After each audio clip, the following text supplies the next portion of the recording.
All India Radio presents Morning News.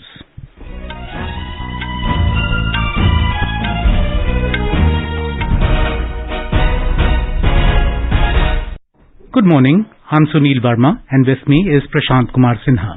The headlines. Finance Minister Nirmala Sitharaman to present Union Budget for 2022-2023 in Parliament today. Economic Survey projects 8 to 8.5% growth in 2022-23. Economy estimated to grow by 9.2% in real terms in 2021-22. Election Commission extends ban on road shows, vehicle rallies and processions till 11th February. Filing of nominations begins today for first phase of assembly elections in Manipur and fifth phase in Uttar Pradesh. India's COVID vaccination coverage crosses 166 crore 59 lakh mark. Indian Coast Guard celebrates its 46th Raising Day today. In hockey, India beat China 7-1 in their opening encounter of FIH Women Pro League at Muscat. Indian men's hockey team goalkeeper PR Srijesh wins World Games Athlete of the Year 2021 award.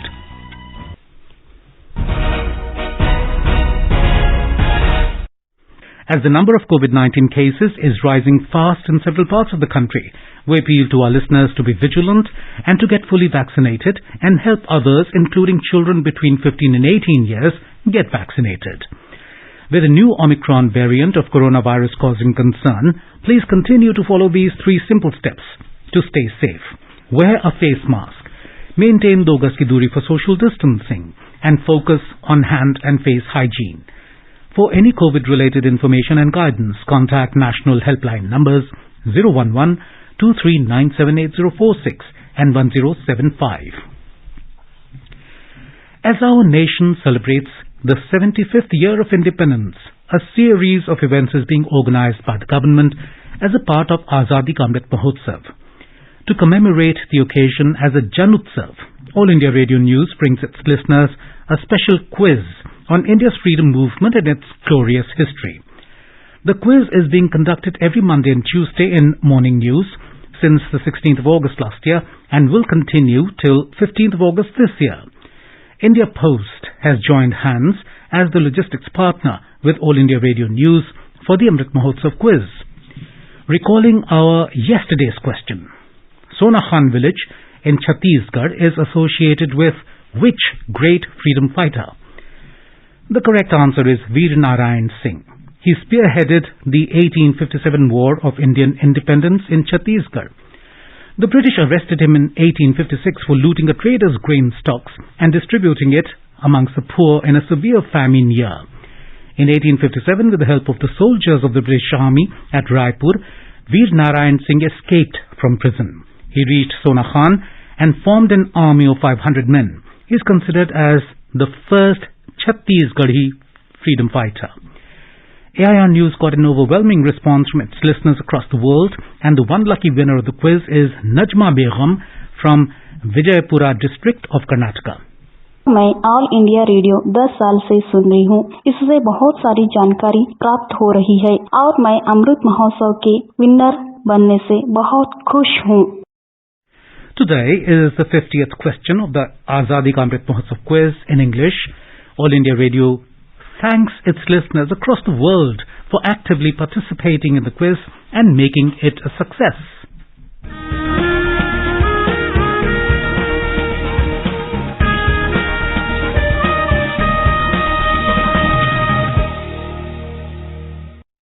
And now the question for today.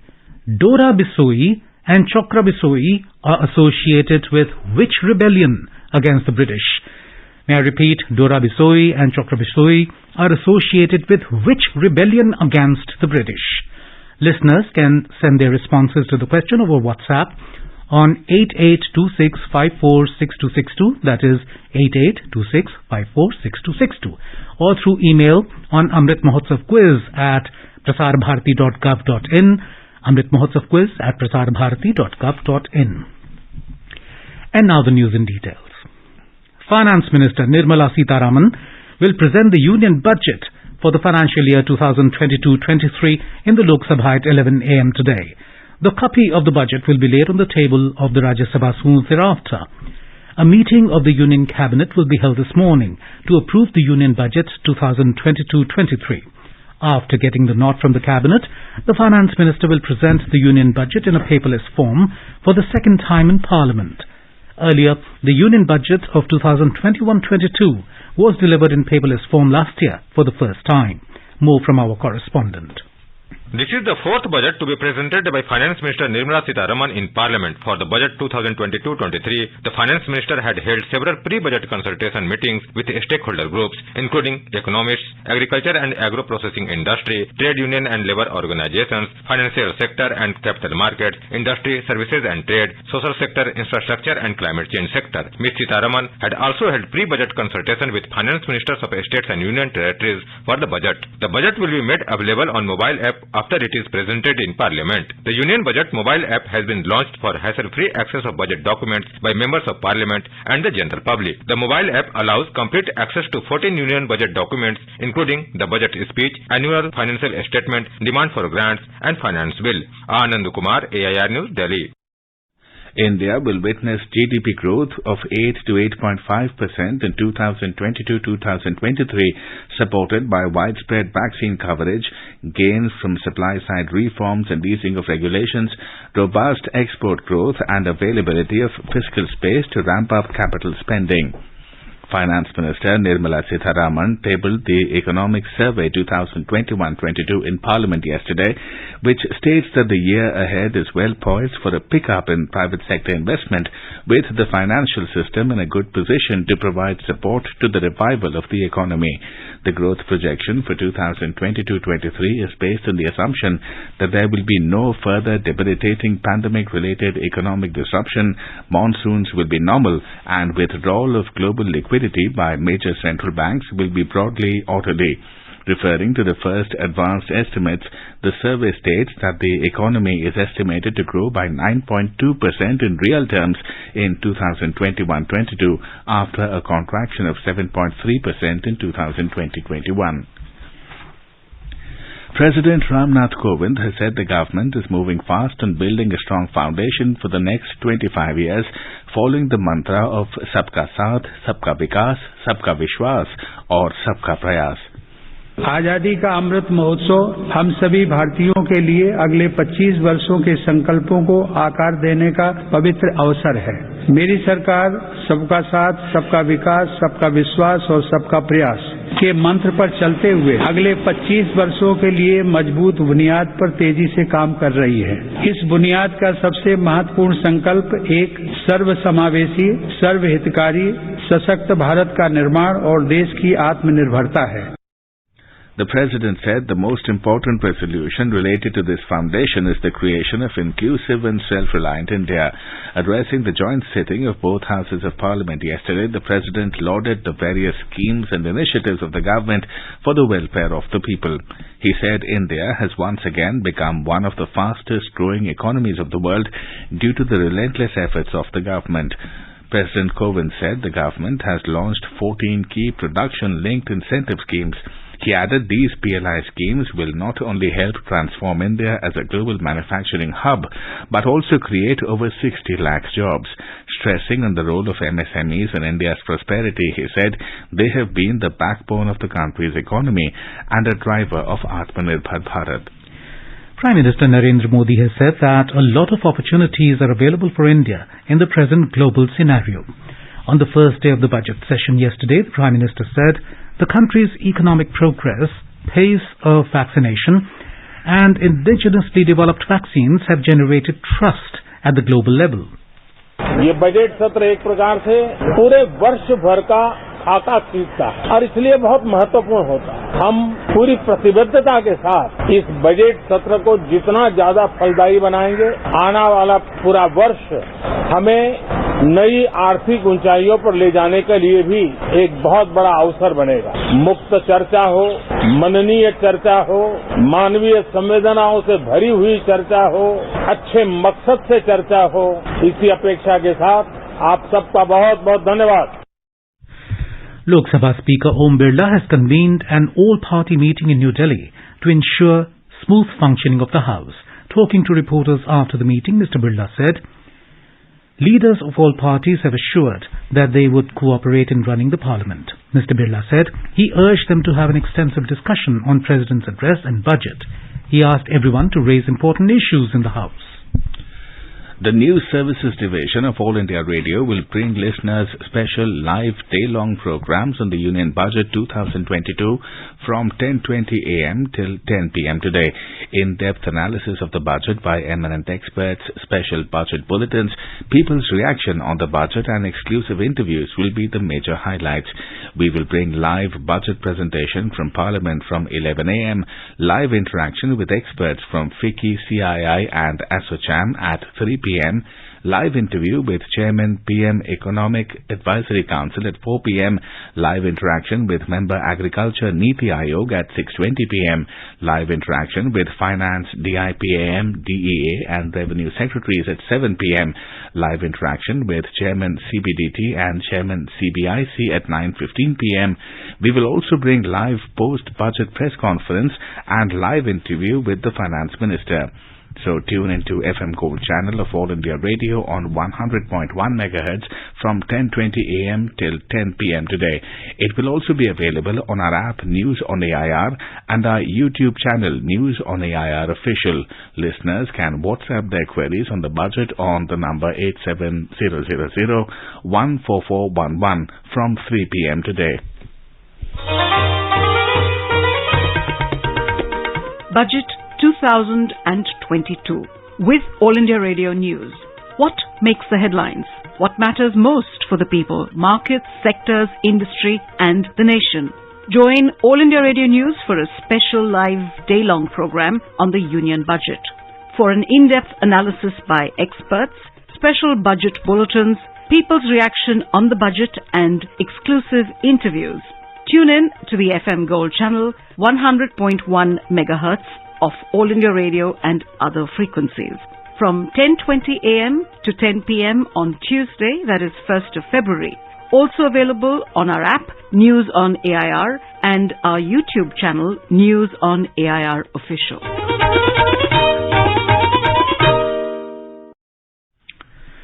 The Election Commission has extended the ban on road shows, padyatras, vehicle rallies and processions till the 11th of February. Chief Election Commissioner Sushil Chandra, along with Election Commissioners Rajiv Kumar and Anup Chandra Pandey, yesterday held another comprehensive review of the present situation of COVID-19 infection, particularly in the states of Goa, Manipur, Punjab, Uttarakhand and Uttar Pradesh. The Commission has now decided to allow physical public meetings of political parties or contesting candidates in designated open spaces with a maximum of 1,000 persons instead of existing 500 persons or 50% of the capacity of the ground from today for all phases. The Commission has also granted relaxation for the political parties to the extent that indoor meetings of a maximum of 500 persons instead of existing 300 persons or 50% capacity of the whole is allowed. Notification will be issued today for the first phase of assembly elections in Manipur. The process of filing of nominations for the fifth phase of assembly elections in Uttar Pradesh will also begin today with the issuance of notification. The state is going to polls in 7 phases from the 10th of February to the 7th of March. In addition, the first of the 2-phase polling in Manipur will be held on 38 seats across 6 districts on the 27th of this month. The last day for filing of nominations for 5th phase in Uttar Pradesh and the first phase polling in Manipur is the 8th of this month, and the scrutiny will be undertaken on the 9th of February. The last date for withdrawal of candidature will be 11th of February. Our correspondent has the details. The 5th phase of polling will be conducted on 27th February in 61 assembly constituencies from 12 districts, including 13 assembly constituencies reserved for the scheduled castes. The 12 districts include Amethi, Raebareli, Sultanpur, Chitrakoot, Pratapgarh, Kaushambi, Prayagraj, Barabanki, Ayodhya, Bahraich, Shravasti and Gonda. Nominations can be filed till 8th February and the scrutiny will be undertaken on 9th February. The last date for withdrawal of the candidature will be 11th February. Many ministers of the state government, including Deputy Chief Minister Keshav Prasad Maurya, will file their nominations in this phase. Sushil Chandra Tiwari, AIR News, Lucknow. The process of filing nominations for the third phase of polling in Uttar Pradesh and single-phase polling in Punjab will end this evening. In Uttar Pradesh, the Bahujan Samaj Party has released a list of 61 candidates for the constituencies going to polls in the fifth phase of assembly polls in the state. The party has also replaced candidates on 4 seats for the third and fourth phases. The BJP also announced names of 3 more candidates. The party has fielded Union Minister Dr. S.P. Singh Baghel from Karhal seat against Samajwadi Party Chief Akhilesh Yadav. Vivek Shakya will fight from Jaswantnagar constituency, from where Pragatishil Samajwadi Party Lohia Chief Shivpal Singh Yadav is contesting. The Congress Party released another list of 6 candidates yesterday. Out of these 6 candidates, 3 are women. Suheldev Bharatiya Samaj Party also released a list of 5 candidates for the upcoming assembly polls in the state. Party Chief Om Prakash Rajbhar will contest from Zahurabad seat of Ghazipur district, while his son Arvind will fight from Shivpur Assembly constituency in Varanasi district. In Goa, 301 candidates are in the fray for the single-phase assembly elections in the state after withdrawal of candidature ended yesterday. 31 candidates have withdrawn their nominations. Maximum number of 13 candidates are in the frame from Siolim constituency, followed by Chief Minister Pramod Sawant's Sakhalem constituency, where 12 candidates are contesting.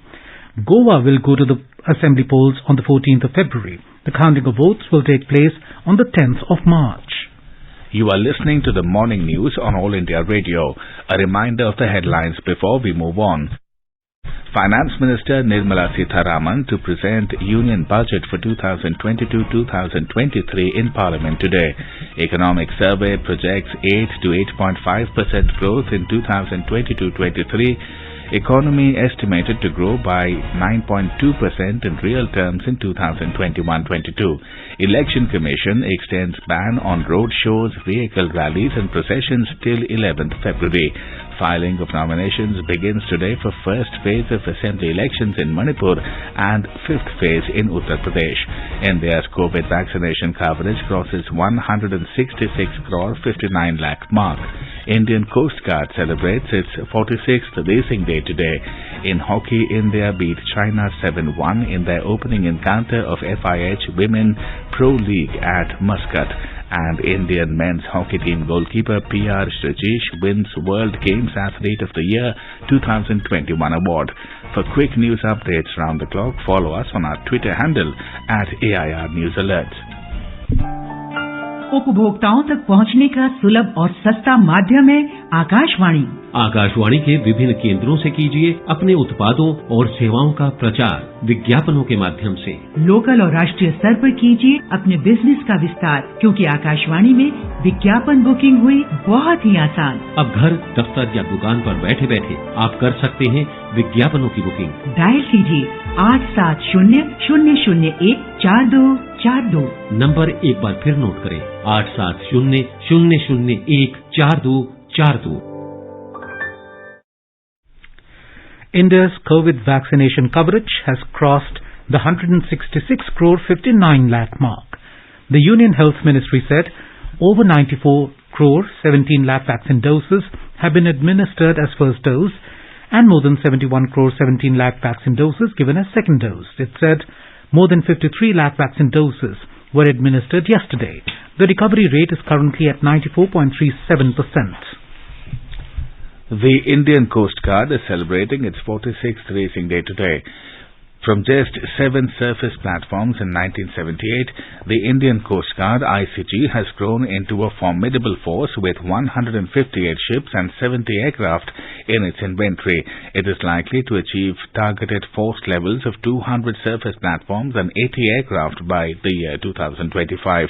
As the 4th largest Coast Guard in the world, it has played a significant role in securing the Indian coasts and enforcing regulations in the maritime zones of India. The Madhya Pradesh government has decided to reopen schools from classes 1st to 12th with 50% capacity from today. The state government had on 14th of January ordered the closure of schools and hostels for all classes till the 31st of January in the wake of a surge in COVID-19 cases. As our nation celebrates the 75th year of independence, a series of events are organized by the government as part of Azadi Ka Amrit Mahotsav. Let's listen to our special program, Azadi Ka Safar, highlighting the importance of the day during the freedom struggle. Azadi Ka Amrit Mahotsav.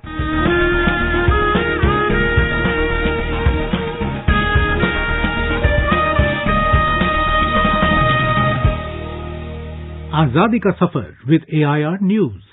Birth of a nation. India's glorious freedom struggle is one of the greatest struggles the modern world has ever witnessed. AIR News brings you a glimpse of the struggle every day.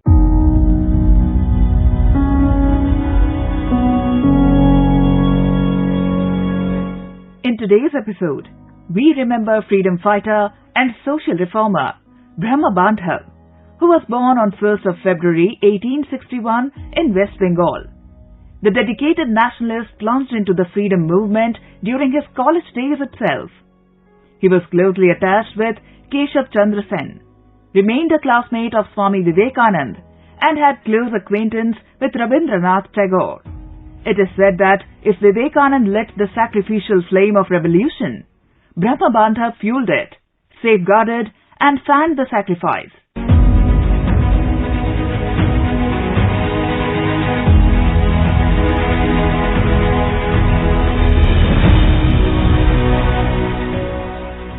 Brahma Bandhav, through his journal Sandhya, reached out to the people about the exploitative policies of the British imperialist government.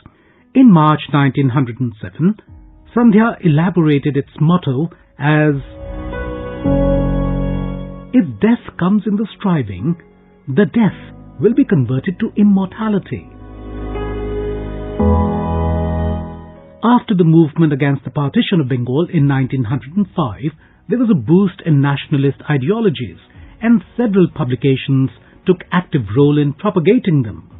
On 10th of September 1907, Brahma Bandhav was arrested and prosecuted for sedition for publishing inciting articles. Brahma Bandhav refused to defend himself in the court, and on 23rd of September 1907, a statement was submitted through his counsel, Chitranjan Das, to the court. I accept the entire responsibility of the publication, management and conduct of the newspaper Sandhya, and I say that I am the writer of the article, but I do not want to take part in the trial because I do not believe that in carrying out my humble share of the God-appointed mission of Swaraj, I am in any way accountable to the alien people who happen to rule over us and whose interest is and necessarily be in the way of our true national development. During the trial, Brahma Bandhav reported pain in abdomen and was admitted to the Campbell Hospital of Calcutta. He died on 27th of October 1907 at the age of only 46 years. We salute the great nationalist.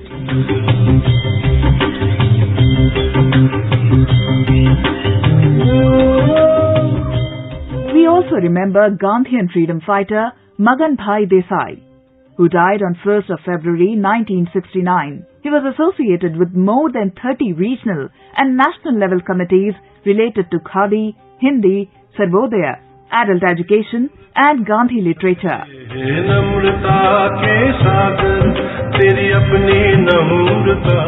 Magan Bhai got inspired by Gandhian ideology in 1921 and joined the freedom struggle. At the inspiration of Gandhiji, he became in charge of the Women's College of Wardha. Magan Bhai Desai was arrested in 1932 for participation in the freedom struggle. Magan Bhai Desai dedicated 24 years of his life to the service of Gujarat Vidyapeeth. In 1957, he was made the Vice-Chancellor of Gujarat University. Till his death, Magan Bhai Desai continued to embrace the Gandhian principles.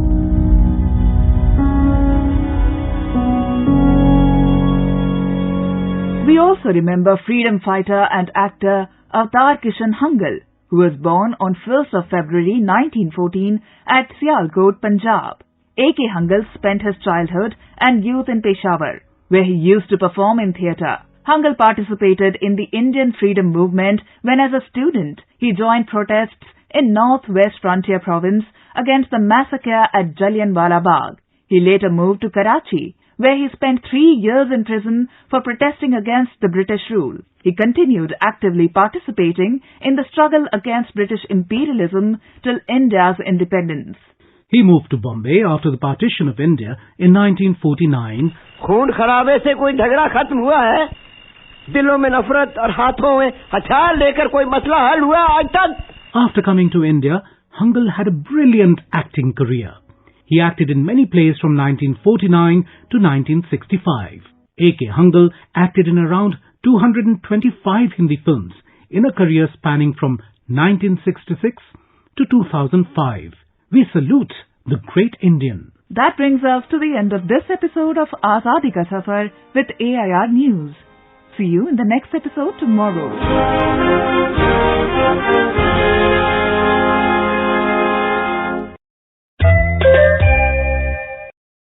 Best wishes to all consumers for Azadi Ka Amrit Mahotsav. Hallmark ensures purity of gold. Always purchase hallmarked gold jewellery. For any consumer-related complaints, please contact National Consumer Helpline's toll-free number 14404, issued in public interest by Department of Consumer Affairs, Government of India. Jago Grahak, Jago. In a massive global embarrassment for Pakistan, the United States blocked the appointment of a new Pakistan ambassador due to possible terror links. U.S. Congressman Scott Perry has opposed the proposed appointment of Masood Khan as Pakistani envoy to the U.S. Perry wrote a stinging letter to the U.S. President Joe Biden against Pakistan's decision, calling Khan a terror sympathizer who praised terror organizations and terrorists like Hizbul Mujahideen and Burhan Wani. The Hoysal temples of Belur, Halebid and Somnathpur in Karnataka have been finalized as India's nominations for consideration as World Heritage for the year 2022-23. Indian women's hockey team began their debut campaign in the FIH Pro League with a resounding 7-1 win over China at Muscat in Oman yesterday. India will take on China again today. The match will begin at 4:30 p.m. Veteran Indian hockey goalkeeper P.R. Srijesh has won the prestigious World Games Athlete of the Year for his 2021 performances, becoming only the second Indian to receive the accolade. And now an overview of today's newspapers. Back on track. Economic survey pegs financial year 23 growth at 8 to 8.5%. Headlines the Hindustan Times. India headed for big recovery is the top headline in the Pioneer, while the Economic Times writes ready for strong, agile financial year 23. And finally, the Times of India reports Delhi records its cleanest and second coldest January. Excess rainfall made it the wettest January in 121 years. Before we end the bulletin, a reminder of today's question for the Amrit Mahotsav quiz. Dora Bisoi and Chokra Bisoi are associated with which rebellion against the British? WhatsApp your response on 8826546262 or through email on amritmahotsavquiz@prasarbharati.gov.in. Celebrate 75 years of India's independence by participating in Amrit Mahotsav quiz with AIR News. And now, before we end the bulletin, the headlines once again. Finance Minister Nirmala Sitharaman to present Union Budget for 2022-2023 in Parliament today.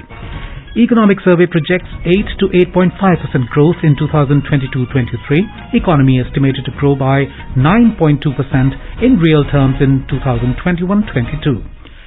Election Commission extends ban on road shows, vehicle rallies and processions till the 11th February.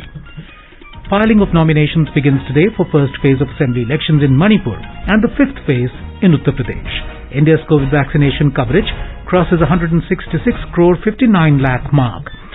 Indian Coast Guard celebrates its 46th Raising Day today. In hockey, India beat China 7-1 in their opening encounter of FIH Women Pro League at Muscat. And Indian men's hockey team goalkeeper P.R. Srijesh wins World Games Athlete of the Year 2021 award. For details of these stories and more, log on to our website www.newsonair.gov.in and News on AIR app. And with that, we end the morning news. Have a nice day.